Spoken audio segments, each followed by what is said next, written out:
আসসালামু আলাইকুম গাইস, আপনারা সবাই কেমন আছেন? আলহামদুলিল্লাহ, আপনাদের দোয়ায় আমিও ভালো আছি। আজকে আমার আম্মু মুরগির মাংস রান্না করছে, সেটার একটু দৃশ্য আপনাদের সামনে তুলে ধরলাম।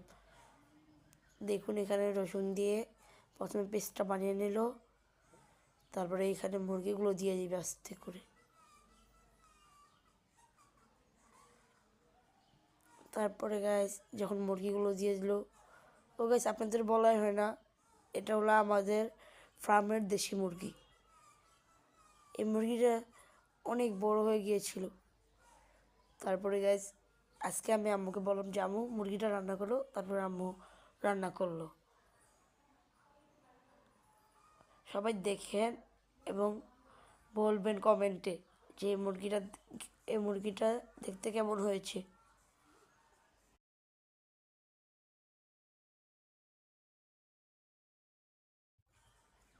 ভালো লাগলে লাইক সাবস্ক্রাইব করে দিবেন। সবাইকে আল্লাহ হাফেজ।